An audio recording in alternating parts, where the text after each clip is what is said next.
Good morning, everybody. Today, I'll discuss a very important aspect of, foundation design, and obviously, which has got direct impact on structural behavior. Naturally, we can't think structure and soil separately, because our structure is supported on soil.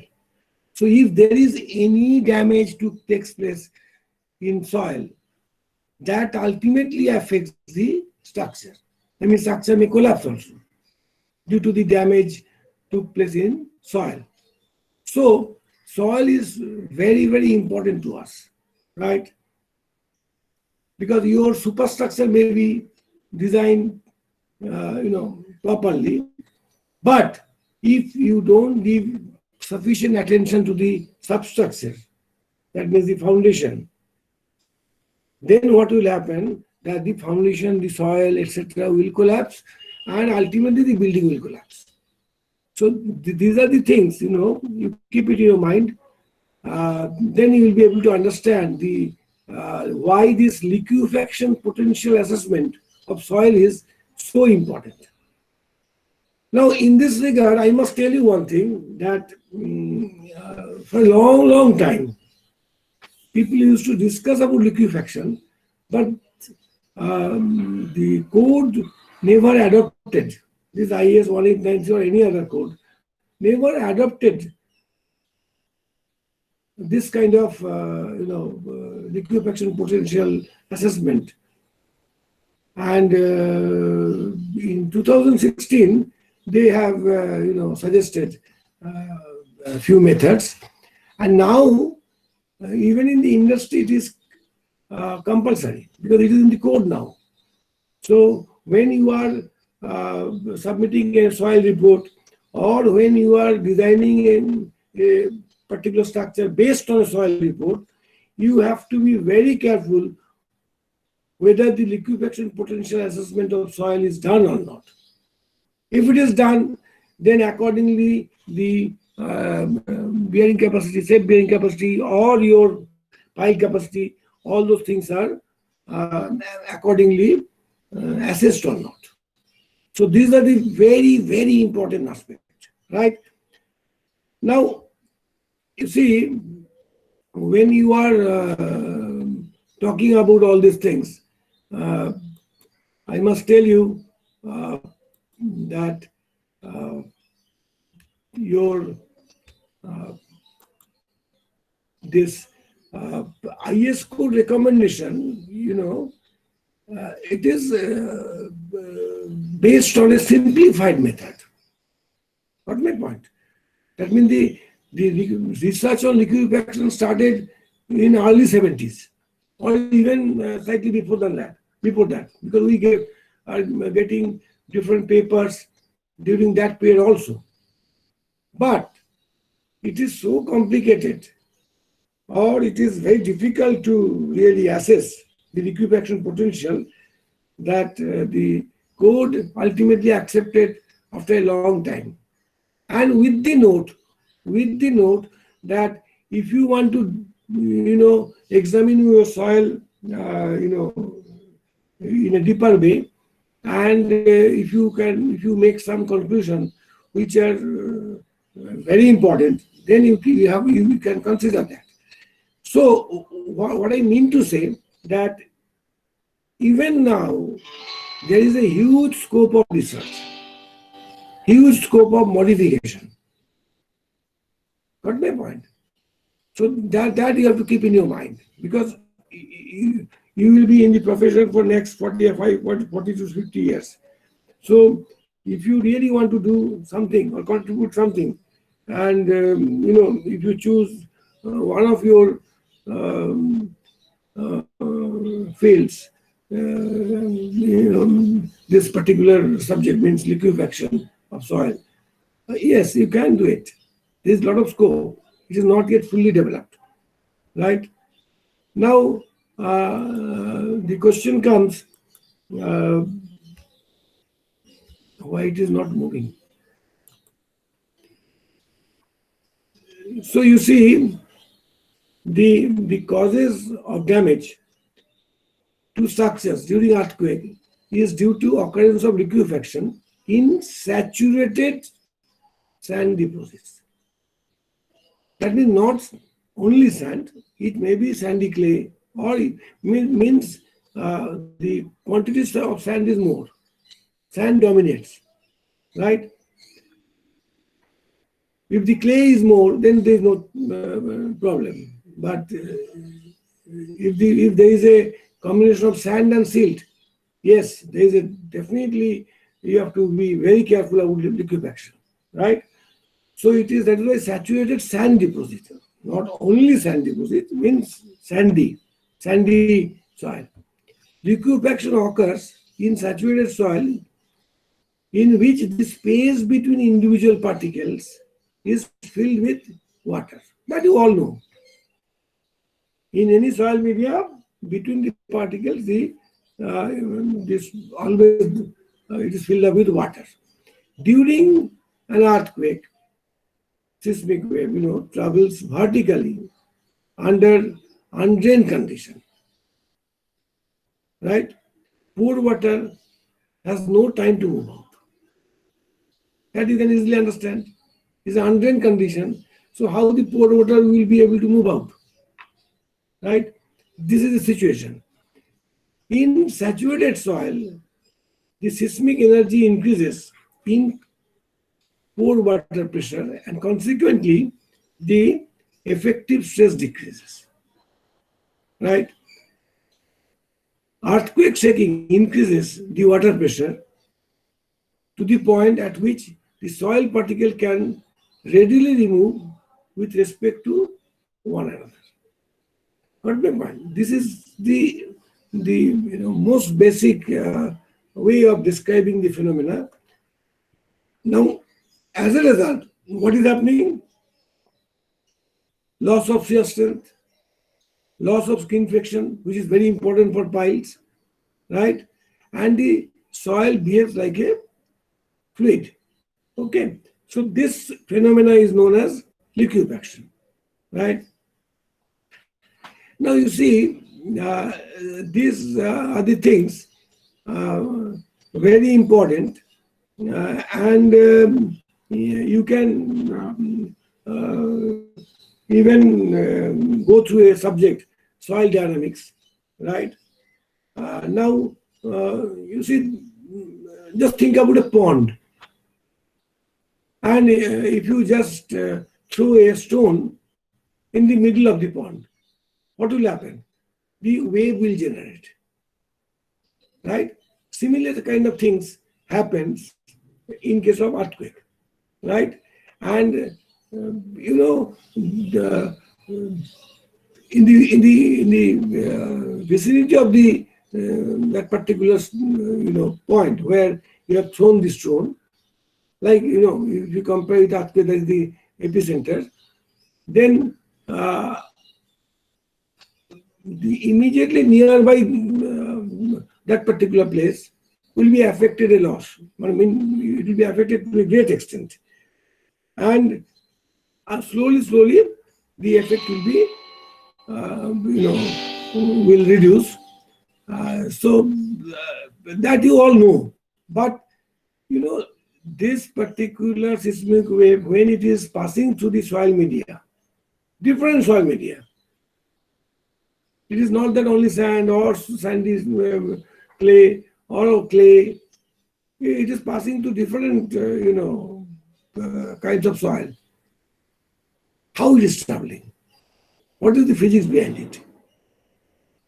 What is the dynamics behind it? So these are the things, you will find it in soil dynamics. And this paper is, it is covered in Jadavpur University, but this subject itself is, is not fully developed, right? Now you see, this is, just see this particular figure, photograph you have seen in your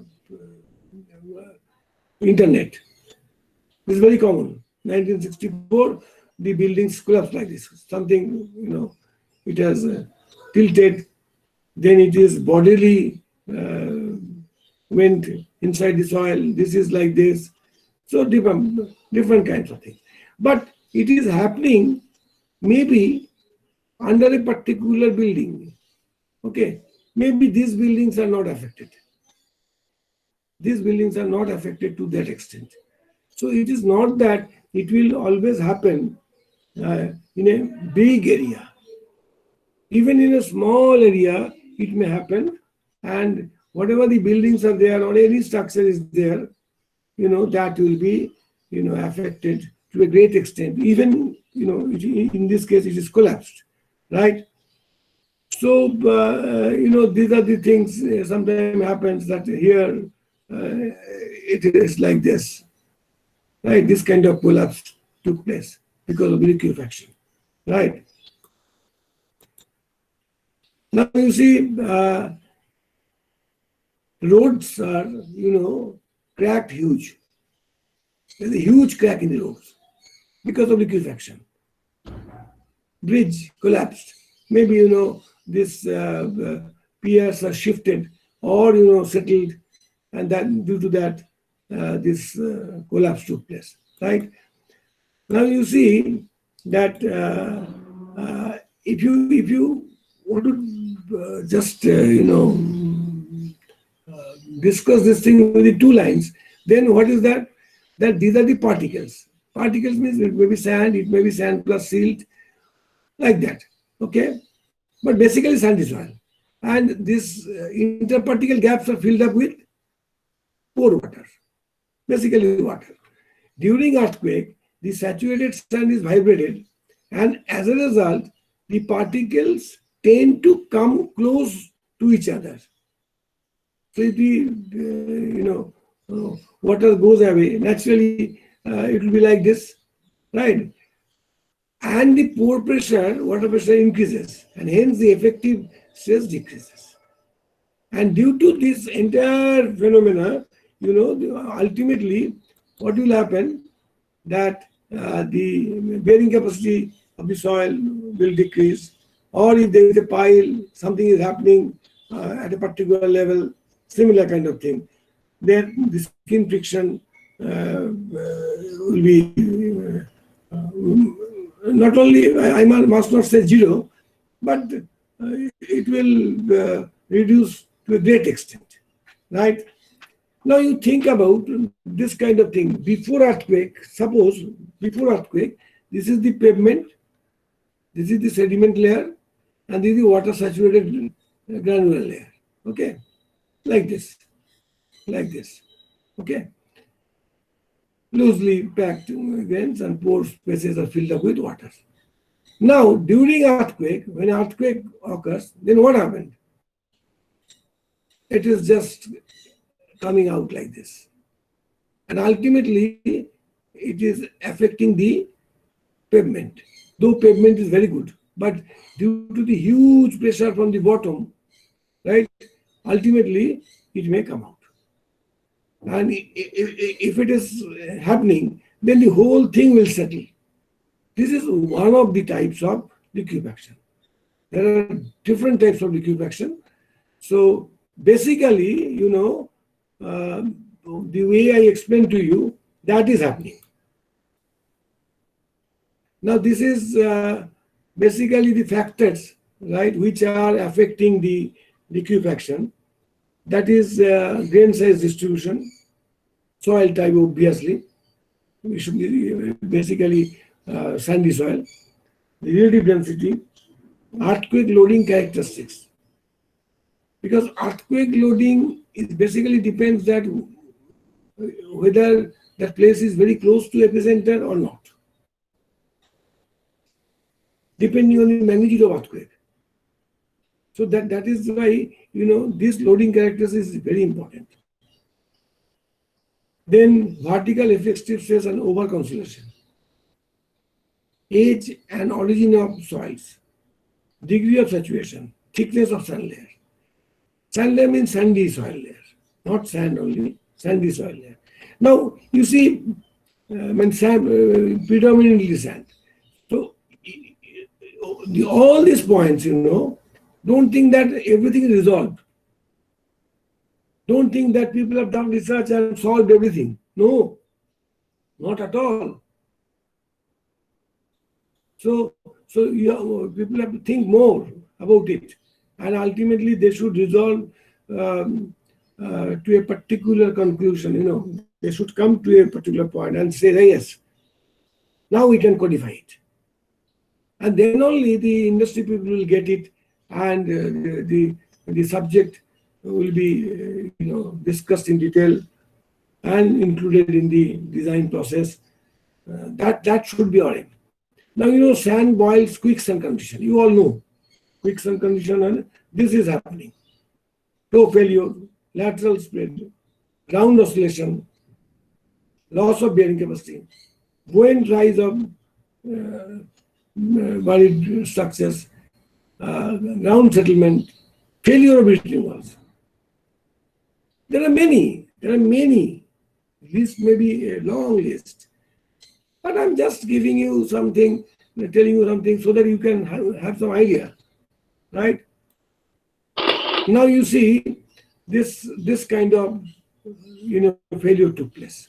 That if you go to internet, you will find this photographs, right? And this kind of, it is happening in desert, but in many places, even in the city, it may happen like this, right?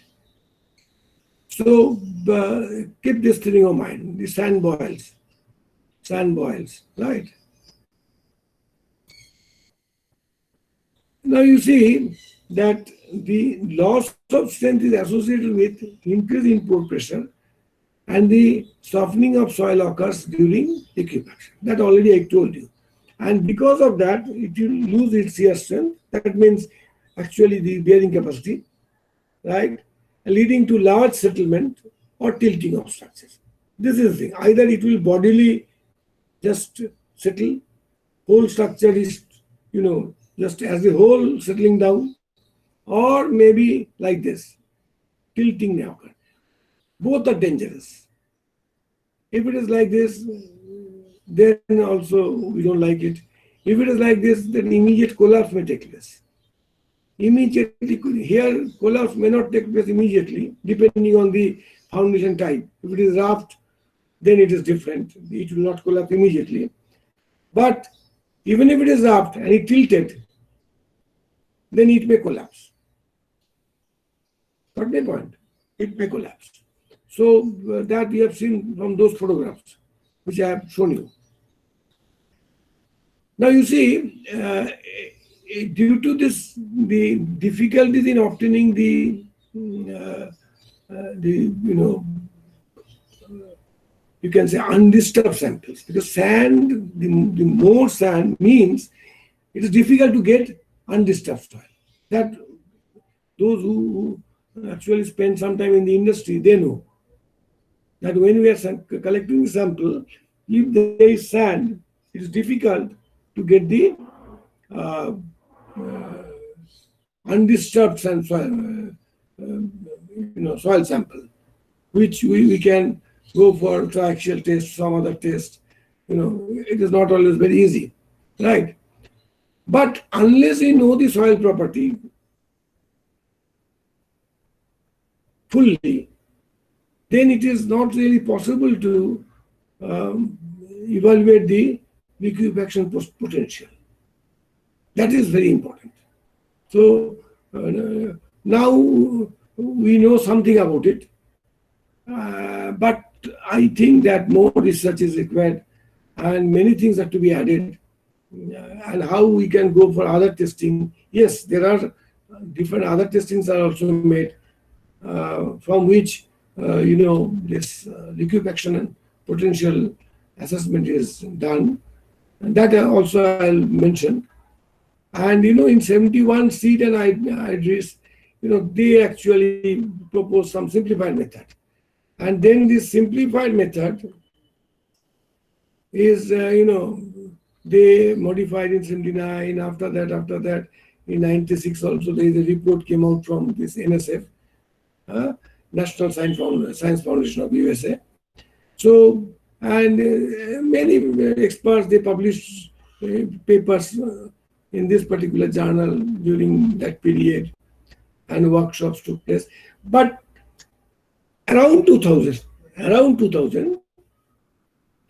actually we got huge amount of informations, research reports. And depending on that, we can do something. We can go forward. This kind of situation, was there around 2000.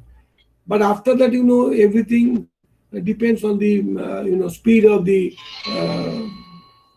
implementing those information which will be available in the code for practicing engineers.